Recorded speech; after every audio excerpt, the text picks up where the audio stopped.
It just started. All right. So, hello everyone. Hopefully many of you have heard of me. My name is Dr. Calvin M. Stewart. I've been a professor here at UTEP in mechanical engineering since 2013. So I've been here about 7 years now, and I direct the UTEP Materials at Extremes Research Group. And so today we're going to kind of go over some of the research that's going on in our group, kind of trying to give you, what is the cutting edge things we're doing, and then give you kind of an idea of how you might be able to join us, become a part of our research group under the research centers here at UTEP. But before we get started, I'd like to just encourage all of you, if you haven't had a chance to do early voting, to vote in tomorrow's election, to go down to the polls, make sure that your vote is counts. It's important for us to participate in deciding who is who our representation is in the government at the highest level, but also in our local elections. Who are our judges? Who's our mayor? Who are our city councilmen? So if you haven't voted yet, make sure to go and vote in tomorrow's election. So let's go ahead and get started with this research information session.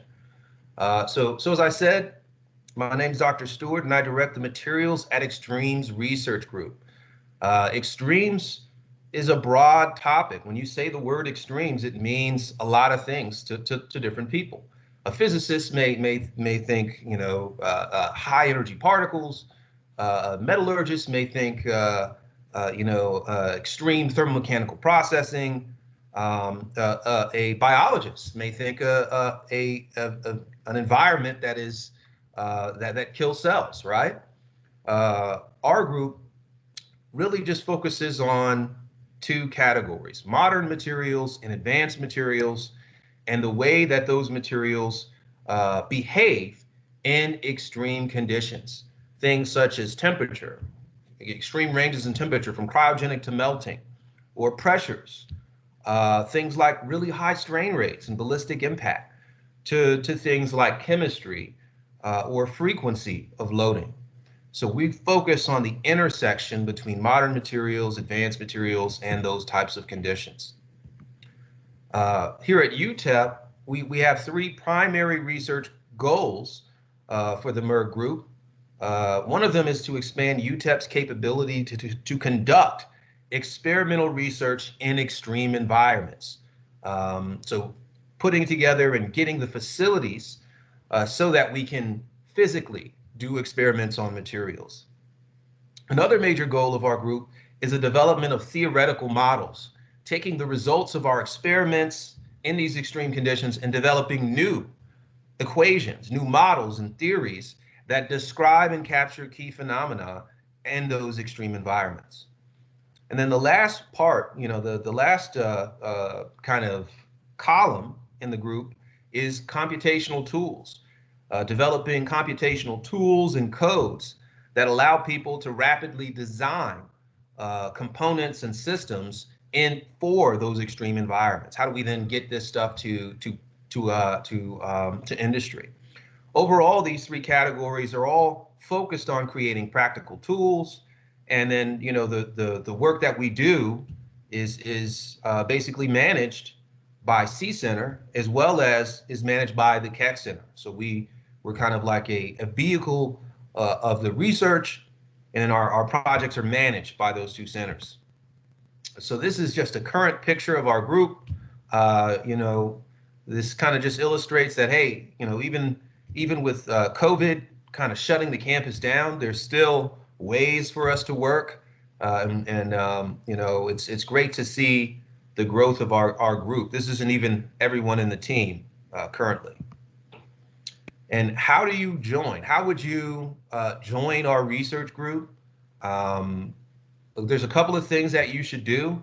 If you're interested in the research that I'm going to show you, or in any of the topics that we're going to see, I encourage you to go to our website, me.utep.edu/cmstewart, to learn more about the research that we do. Also, there is a document that we have on that website under the resources page called the Expectations for Directed Research.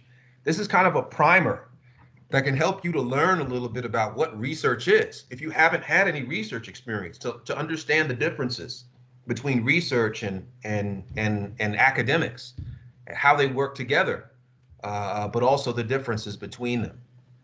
Also, check out our resources page to learn about funding sources, because there are many ways where you can get funded to do research. And by securing your own funding from one of those sources, it allows you to really have more control on what research you're doing. Your research is not tied to a particular government agency or an industry. It's research that you bring on your own, and then that gives you a lot of freedom. So then, beyond all of this review stuff, how do you actually apply? Well, you can fill out an application with C-Center. You can just email ccenter@utep.edu and let them know that you're interested in MERG research, working with my research group. And that's pretty much how you would get started. So let's get into the research that we're doing in our group. And this research, I'm trying to classify it to be focused, in different areas. And you'll see from time to time the logos for the agencies that fund the research. So a big component of the research we do in MERG is related to the materials in coal, gas, and nuclear power plants. The materials, the superalloys and coatings that are used in these environments. In all three of these environments, you deal with extremely high temperatures, high pressures, corrosive environments. And in the case of nuclear reactors, you also have fluency and high energy particles that affect the way that materials respond. And these extreme conditions can be very detrimental to the performance of these systems. I mean, if we're designing a nuclear reactor, we want to have materials that last a very long time. And it's important that these systems have, be very fail-safe. Failure does occur, that our designs are safe. So a lot of this research in power is funded by the U.S. Department of Energy under their National Energy Technology Lab. And also our research is also funded by the Nuclear Regulatory Commission. Some of the work we've focused on for these energy applications is in model development. With the really long time scales, the need for conducting many experiments, replicant experiments, there's been a lot of researchers who have developed models to predict how these materials perform. And the problem becomes, with so many models existing, how do we, as an engineer, how does a modeler, a fossil energy modeler, determine which model is best for their particular application, for the environment that their materials are subjected to, and which model is going to give them the best interpolation and extrapolation ability in between the data points that they have. So we've done an extensive study looking at the models that are applied in these power plants, specifically for materials, and how those models perform. And then this here is just kind of a cross-section showing the results from many different studies that we've done in the last few years for materials and energy applications. And things we've done are look at life prediction models, develop new constitutive models, looking at things called continuum damage mechanics and equivalent stress functions, deal with the problems of anisotropic materials, materials that behave differently in different orientations. Look at crack growth, both in terms of fatigue and fracture mechanics. Apply machine learning to try to tease out relationships in the data. And then some recent work we've been doing is in probabilistic and stochastic modeling. How do we deal with the problem in high temperature materials where if we repeat a test 5 times, we get 5 different responses from our material. How do we simulate the uncertainty of a material's response? One of our recent papers in this area is the development of a new constitutive model, so development of new equations for these materials. Under this project, or this new model we call the WCS model, we started with the Wilshire model. This is a very classic, very well-loved set of equations that predicts the stress rupture performance of materials at high temperature, and also predict the minimum creep strain rate behavior of materials. These are two high temperature behaviors we see in materials, where if we're below the yield strength of a material and at high temperature, eventually the material is going to fail, even when it's below the yield strength, right? And then also under those same conditions, we have a strain rate, of an inelastic flow rate that develops within our materials. So the Wilshire model, it works great for these two phenomena, but it has a gap. It doesn't predict the full creep deformation behavior of a material. So what did we do? We took the Wilshire model. We took another classic model called the Sinh model that gives us this ability to predict damage, but also to predict the evolution of the flow rate. And then we combined it with the Wilshire model, with those Wilshire equations, to create this new model called WCS. And from there, we then enable our ability to predict creep deformation, so strain versus time, the actual changing strain rate, all the way up to rupture within a material. So this, the type of research here, where we're developing new theories based on existing data and old school theories, is something that we do a lot of in our research group. And this model here, this is a model that we're anticipating is going to get taken up by industry. We've already had some companies reach out to talk about this WCS model. And so it indicates that, hey, developing these new theories isn't just an academic exercise, but it also means that we're going to do something. We're going to have an impact on society, impact in the design of power plants. Another project that we've got ongoing involves probabilistic simulations. How do we deal with the uncertainty of the behavior of materials? So this here is kind of a illustration that shows us stress rupture data for alloy P91, right? So these data points here, this is actual experimental data, right? And this is data that's conducted at different temperatures. And if we look in this data, we can see that there's some replicates where these tests are conducted at the same stress level. And we see that as we go to lower stress and we go to higher temperatures, that the uncertainty in our data expands. That if we were to repeat an experiment, we can have a logarithmic decade of uncertainty. And then this uncertainty out here in this range, this is uncertainty of if we convert from hours to years, we're talking about years of uncertainty, where a component could fail in year 1, or it can fail in year 10. That level of uncertainty, which makes it hard to design. It makes it really difficult when you have that level of uncertainty in a material's behavior. So how do we deal with that? Well, we need to add that ability to replicate the uncertainty of materials into our models, into the theory, so that we can capture this scattered band in simulations. So what did we do?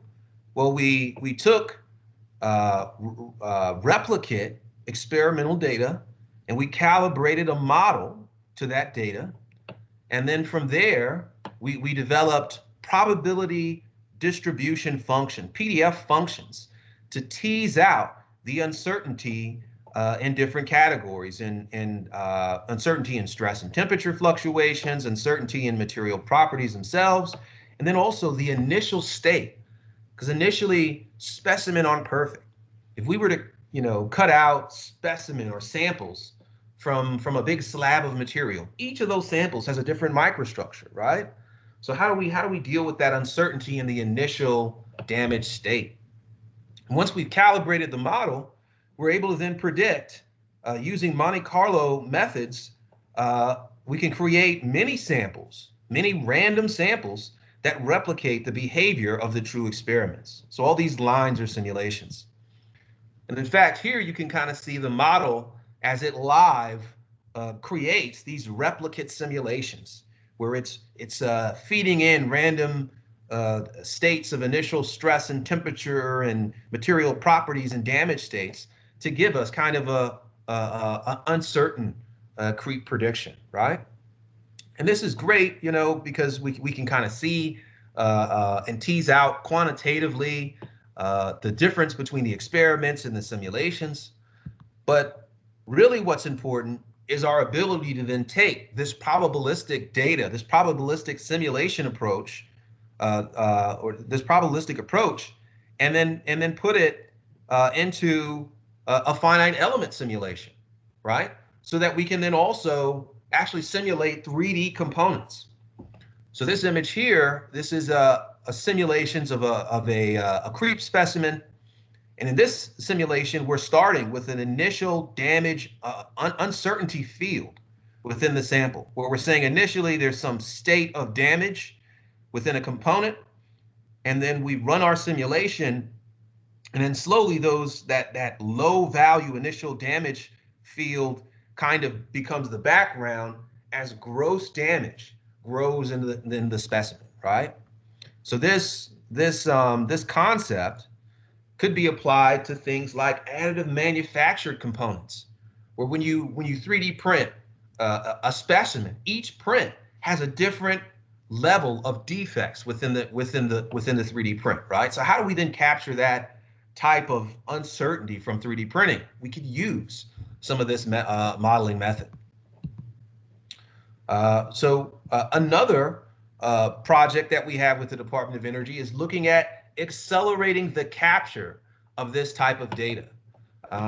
We can see, again, with the same plot, that there is, you know, a lot of uncertainty in this experimental data and this high temperature creep data, right? And that uncertainty can span logarithmic decades, 20 years, 30 years of uncertainty within the data. Makes it hard to design something if you think it could fail at any point in the next 30 years, right? But furthermore, how do we gather data? Do we wait 30 years? Do we run a test for 30 years?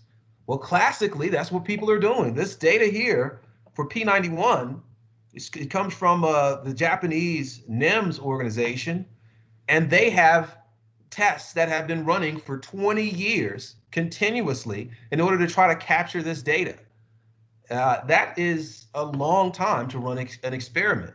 We need methods that we can get data much quicker, or we need methods that get us data in a much quicker period of time that replicate those long extended periods of testing. And so what our group has done is we've been developing accelerated tests where we step increase stress and or temperature, and then we process that data using different calibration approaches to get an accelerated curve, a curve that is captured in a short period of time and then time shifted outwards to that conventional 20-year-long experiment, right? And some of our current results, this is stuff that this is brand new stuff that's getting published, or we just sent out the paper on. We did a study here on Inconel 718. This is a superalloy. It's a nickel-based superalloy.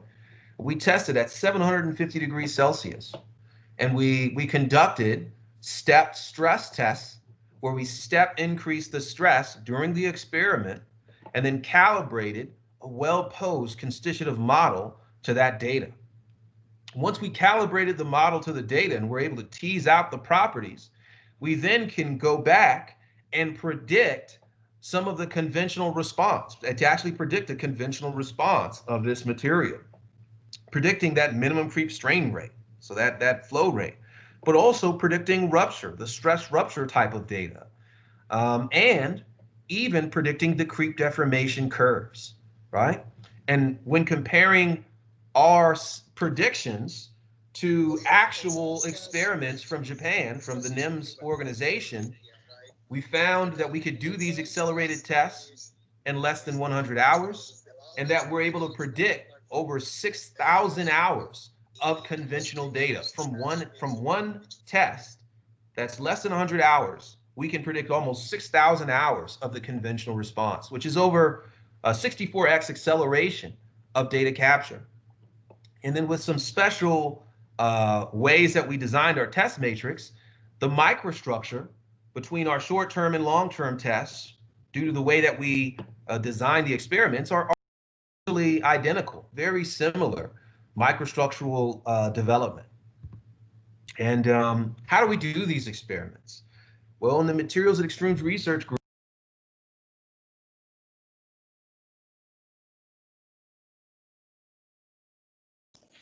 Dr. Stewart, I think you muted yourself. Just for that slide. Sorry about that. There you go. Okay. So yeah, so how do we do these experiments? Well, we have a lot of cool tools in the Materials and Extremes Research Group to help us to capture data and do different extreme condition experiments. One of the machines we have is this Instron electromechanical frame that's set up with a split tube furnace that lets us test samples at up to 1200 degrees Celsius, right? And we also have ports where we can vent out the lab air and pump in different types of gases to create an environment that creates more oxidation or more corrosion if we need to, right? And then another cool thing we have is we have this digital image correlation system, which allows us to image the surface of samples and capture spatial information, displacements, and strains on the surface of materials, which is really important information. Some examples of DIC are here. This is a study we did on 3D printed PLA materials, and then also here is some DIC we did on simulant energetics, so simulant explosive materials. And then here is just a quick video showing, that this digital image correlation, it's a tool that allows us to capture displacements and strains live while we're testing a sample. And some of our planned experiments, in fact, something we have proposed to the DOE is taking this to the next level and doing our accelerated tests that we showed using digital image correlation, using infrared thermal imaging, thermography, to capture quite a bit of data, capture spatial information about how these materials evolve. In essence, we reduce the time of testing and we reduce the volume of material required to test new materials, new designer alloys. Now, let's move on to another part of MERG research, and that's research that we do with the DoD.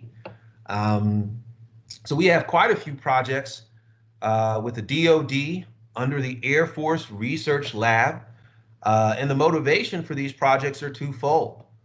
One motivation are the aero engines, the aero gas turbine engines that are used in the Air Force, the Navy, and in Army applications.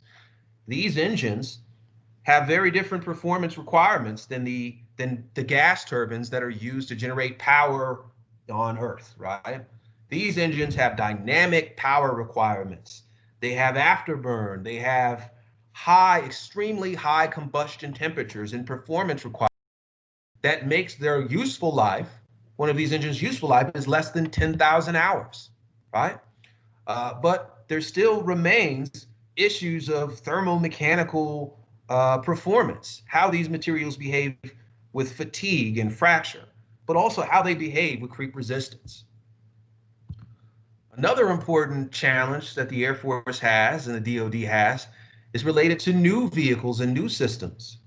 Currently, hypersonic vehicles are the hottest thing smoking, right? In terms of DoD applications, having a vehicle be able to go multiple times the speed of sound. These vehicles have a lot of structural challenges, from ablation of the flight surfaces, failure of aerodynamic control fins, fretage fatigue in the bolts and fixtures, and even buckling of the structure. At such high speeds, the temperatures and pressures are extreme. And so there's a need to develop models and materials that can survive this type of flight environment. So some of the things that we're doing is looking at the development of unified mechanical state models that give us the ability to do live, real-time prediction of the state of these materials. How can we literally predict in real time the evolution of failure, right? Because if we fly a F-35 and we do some training exercises with that F-35, we've stressed the vehicle. We've taken some life out of that vehicle by flying it under such high dynamics. How much life? Can we track it? Can we to the red zone, the zone of failure, when we know that a particular component needs to be replaced? But furthermore, are there ways for us to make smarter components, smarter structures, and improved materials?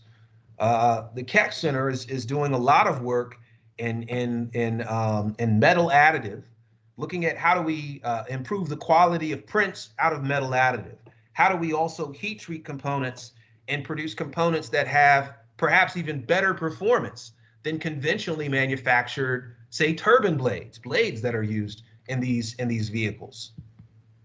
But furthermore, there is the idea, and there's collaborative work to look at embedding sensors within these components, and then using some of these modeling efforts, some of these real-time mechanical state models to do that real life simulation, to do digital twin-like simulations, where we're feeding data from a smart part in an engine, in the field, to a machine that tracks the state and predicts risk variables and tells you when a component should be pulled from service.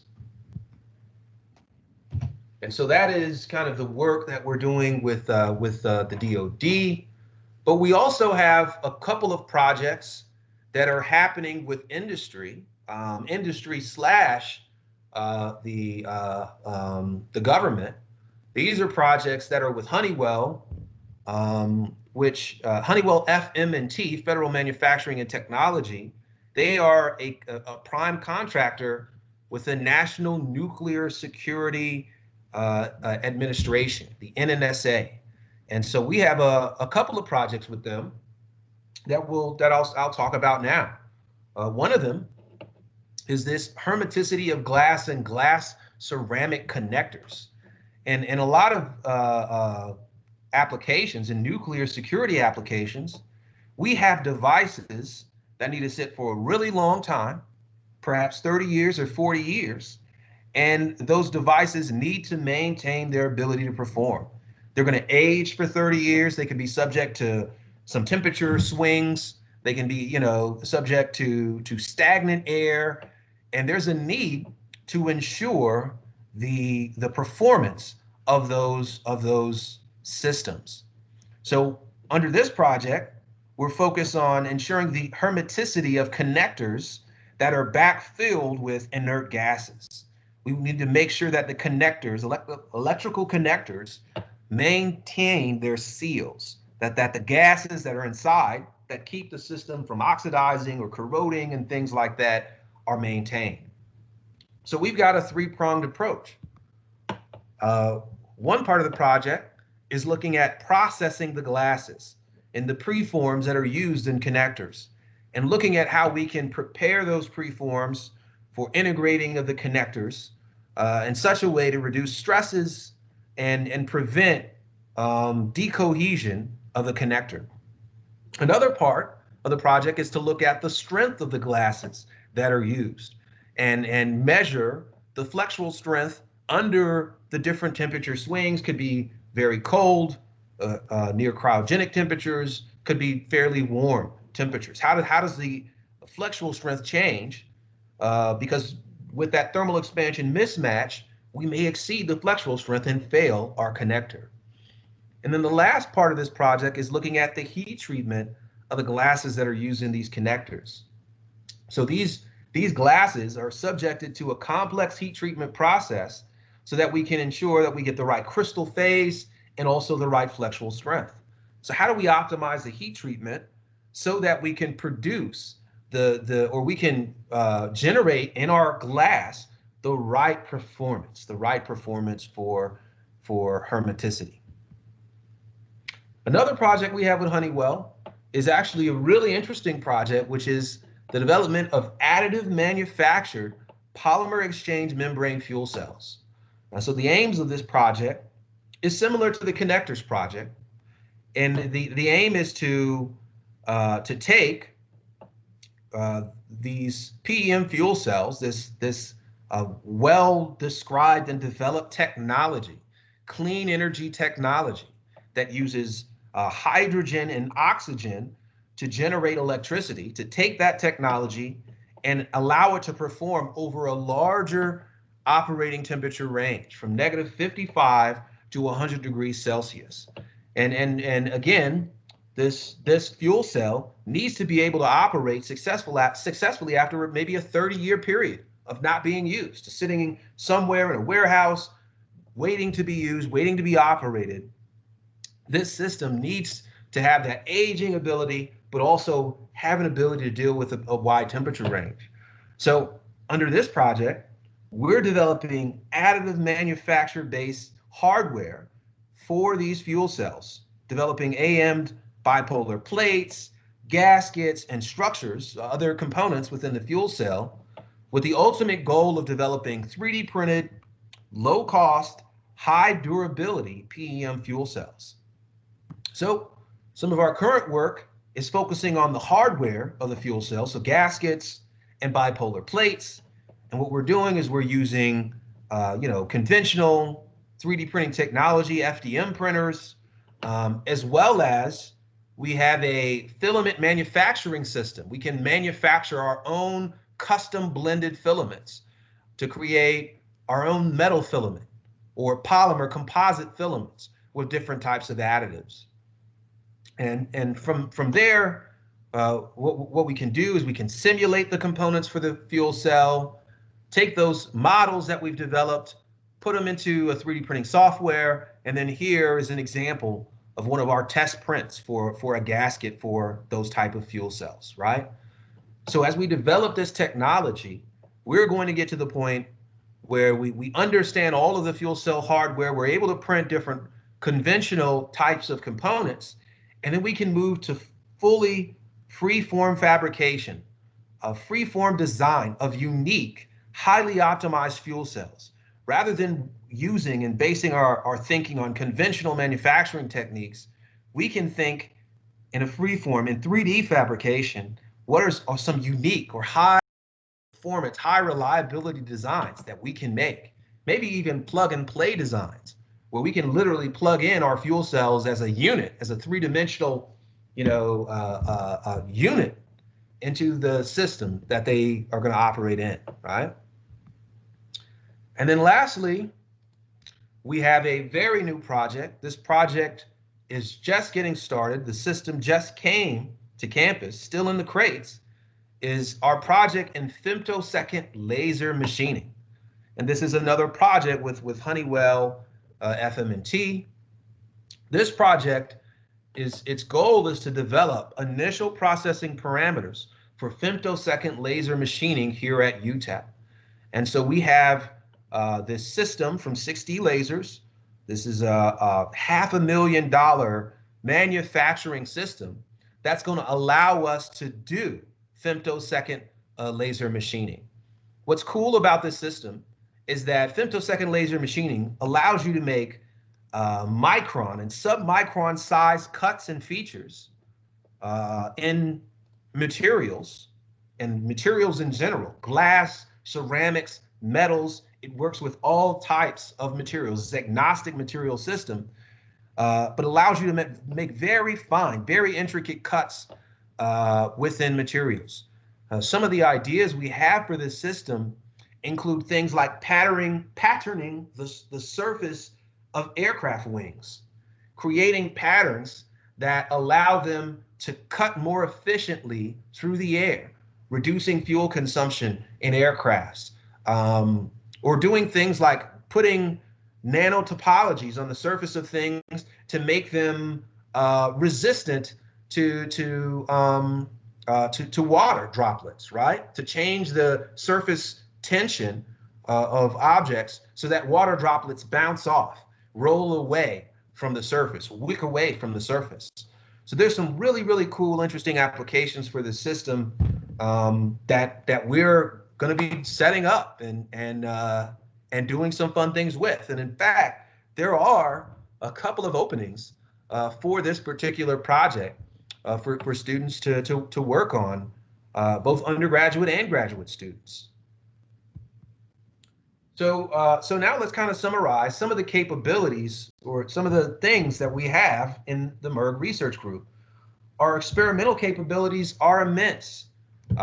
We can test materials over a wide range of loading conditions from 100,000 kilonewtons, from 100 kilonewtons, which is 100,000 newtons, all the way down to 200 newtons for different types of materials. So the high force frame, that's for things like composites, for superalloys, for multifunctional materials and such. And then the smaller size are for things like thin coatings, thin films, biosamples like skin or hydrogel substrates for cell growth. So we have that wide range of loading capabilities, but also a wide range of environmental capabilities. We can test at cryogenic temperatures using our box furnace with liquid nitrogen, and we can test up to near melt using induction heaters and split tube furnace.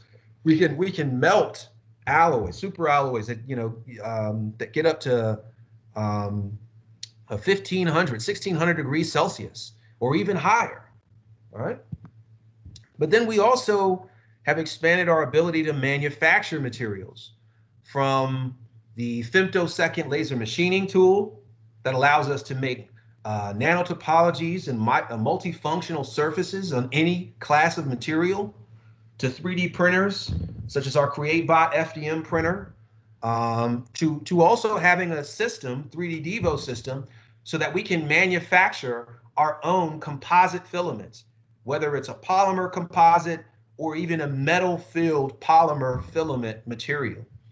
We also have a benchtop CNC that allows us to do conventional machining approaches and some different ASTM type of test fixtures for assessing the performance of gaskets.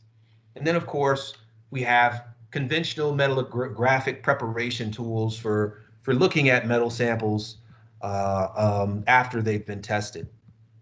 Computationally, we also have an extensive computational capability with the Computational Mechanics Lab, E201, and with software and licenses that we've purchased for ANSYS and Abacus and Nessus and other finite element types of tools.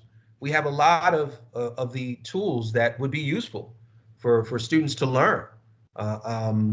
And these are the same tools that are used in industry, the same softwares. And finally, I'd like to most importantly, acknowledge the funding agencies, because all of these projects are funded in some way. They need to, the research group, we go out, and write proposals to these different agencies. We communicate with them. We work to create funded projects. And then those projects are how students get involved in research, because you're paid to work on these projects with maybe the Air Force or with the NRC or with Honeywell, and you get the opportunity to interact with them, meet with them, even do internships and ultimately get jobs with these different funding agencies. So that is pretty much a cross-section, a summary of some of the research that's going on in Team MERG. There are other projects. There's projects in machine learning we're doing. There's big experimental studies we're doing with 7 national labs under the XMAT program. There's tons of other really cool things to share, but there's just not enough time to go over them. But I do encourage you, again, how to get involved with our group. Go to the MERG website, check out what it is we do. Read more about the projects that we have going on.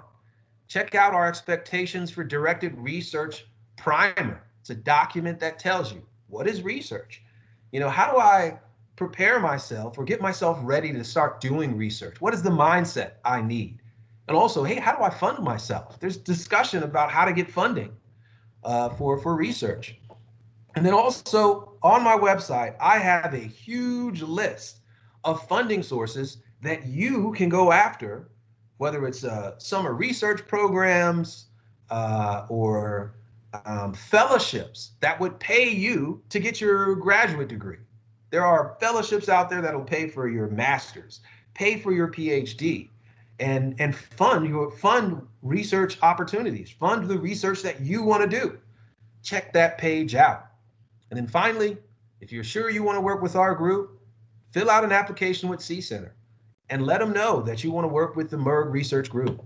And they'll, put you through their application process. They'll notify me of your interest, and then we can see, of the current projects we have and the ongoing and pending projects, which project might fit you best, that we could fit and work together best on. So that is pretty much my presentation. And definitely, if there are any questions, I'd be happy to answer them. A common question we get, Dr. Stewart, is any GPA or previous experience requirements before applying? So, you don't have to have previous experience with research, right? But what we're looking for, what I'm looking for when I'm trying to hire a student for a project, is that they have skills outside of the classroom that they've worked on, right? Outside of the things that you are forced to learn in class, the softwares your teachers make you use, or the tools that we assign to you, are there extracurricular things you're doing to enhance your education?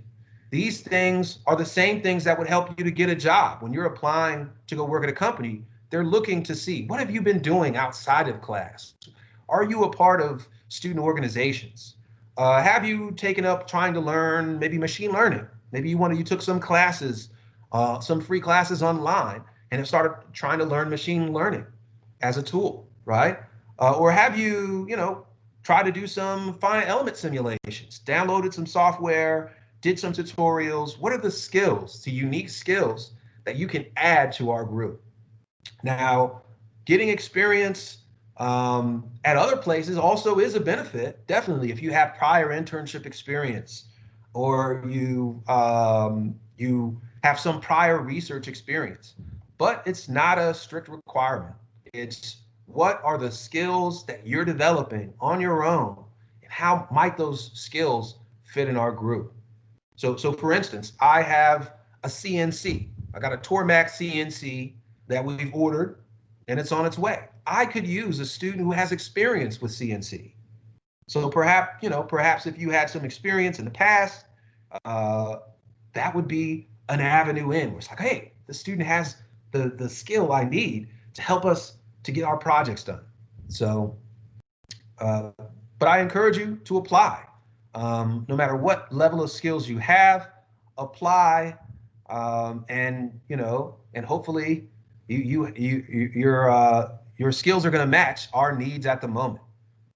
But beyond that, there's always another project that we're working on, that's proposed, that I'm speaking with an industry partner about, and that I'm looking for students for.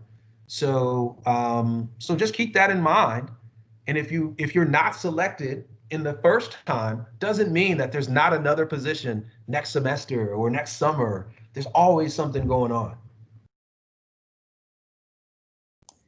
Awesome. Thank you, Dr. Stewart. If anyone has any questions, feel free to turn on your mic, or you can type them in the chat as well. We still have some time, so don't worry about it. But if we don't have any questions, we also want to respect Dr. Stewart's time. So right now would be a perfect chance to talk to him if you needed to ask anything.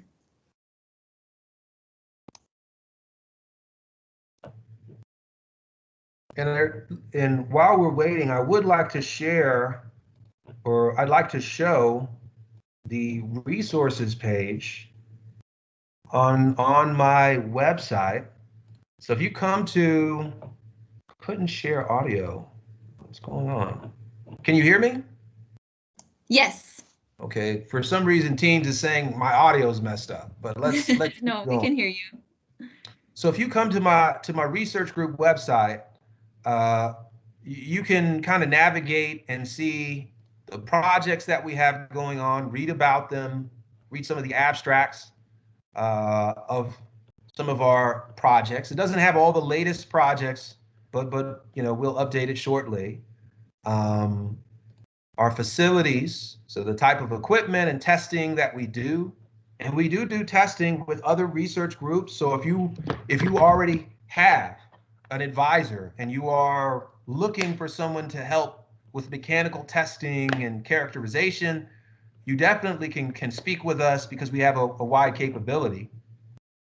But the important thing is the resources page.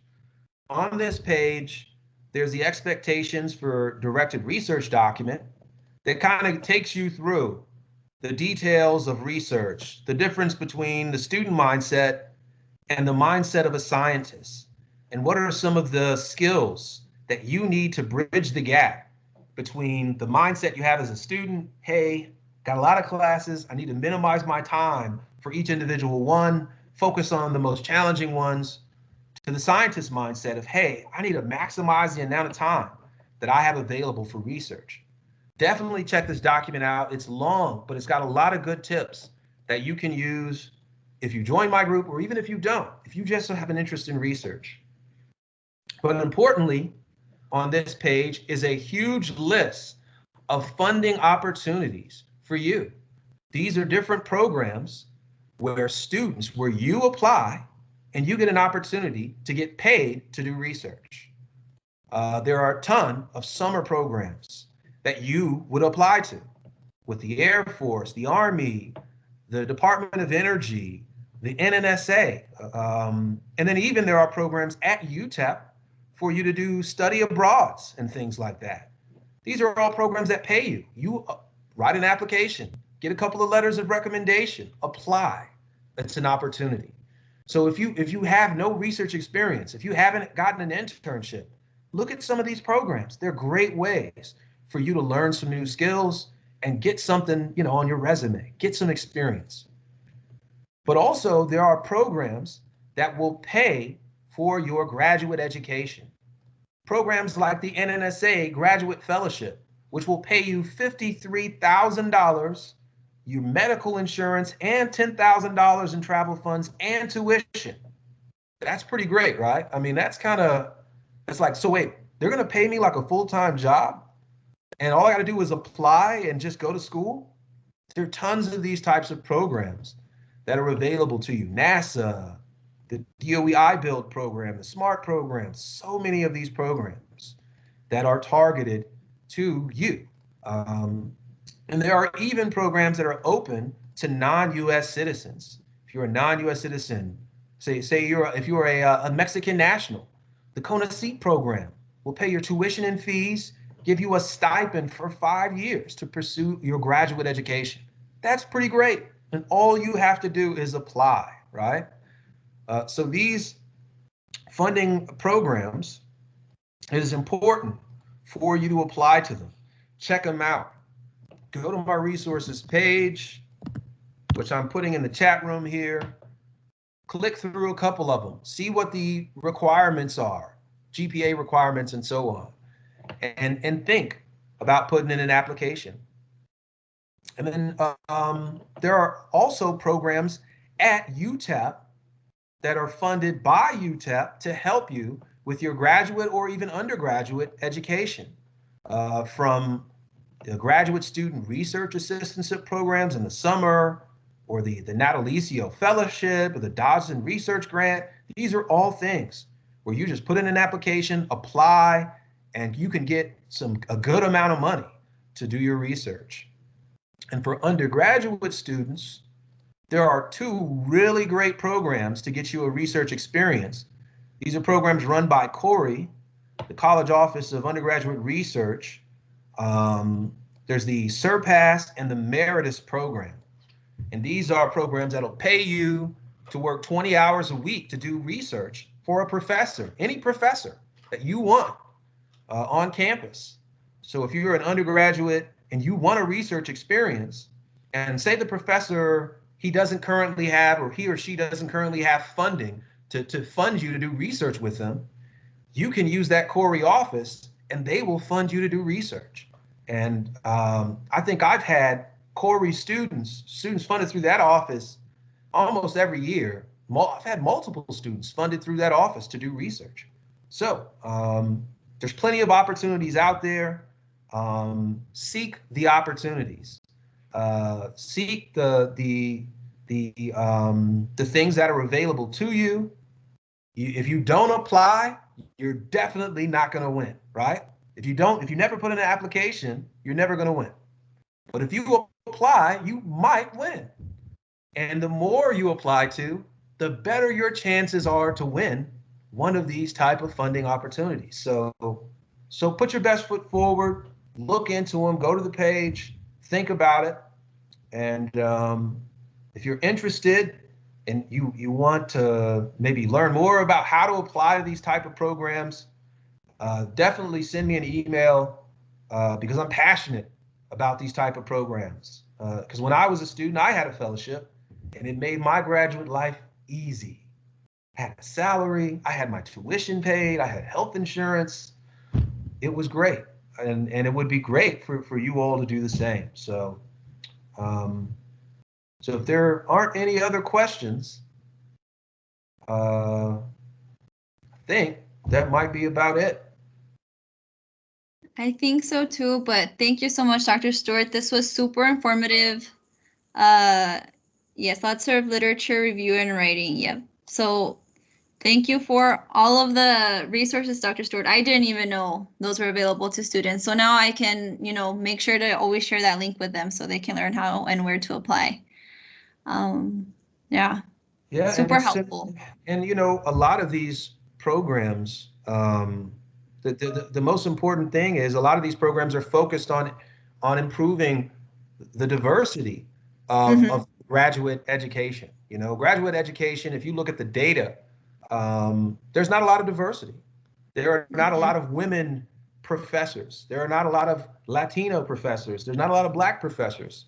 So a lot of these funding programs are looking for our students. They're looking for UTEP students. They're looking for the Latinx kid who wants to become a professor one day. And if that's your goal and that's what you wrote, that's what you write in your personal statement, they want you. They want to give you that money. They want to give you the opportunity. So make sure that you seize them, that you seize those opportunities. Programs like the GEM Fellowship, programs like the Ford Foundation Fellowship, they are targeting you. Let's see, Carla says, am I able to apply even if I am a Mexican freshman student? So yes, the CORI program, the CORI undergraduate Surpass and Meritus program is open to all UTEP students. And there isn't, you could be a freshman or a senior, it doesn't matter. And it will fund you to do research. I think I had a student funded through CORI. The youngest student was like a first semester sophomore, right? But they have freshman level students in CORI as well.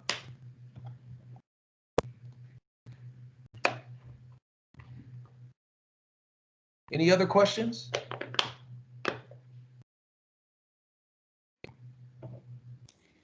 So I did share the website for Corey in the chat, Carla, if you want to check that out. I also attached a link of scholarships for incoming freshmen. If maybe you were just looking for a funding source as well, you can check that out. If no one has any questions, I think we'll end this, but thank you so much for your time, Dr. Stewart. That was super informative. I know you're a busy guy, and now I finally know exactly what you're doing. So I know that was super fascinating for all of us. We're doing everything. Yeah, no kidding, literally. Awesome. Well, thank you so much, everybody. Have a good week. And as Dr. Stewart said, please, if you haven't already, vote tomorrow. Yes, please vote. Your vote matters. And definitely, you'll be the first thing you vote on is who's the mayor of El Paso. Isn't that important, right? Right. So if anything, show up to vote for who our mayor is, right? Right. Awesome. Well, thank you so much, everybody. Have a good week. Thank you, Dr. Stewart. See you all. Have a great week.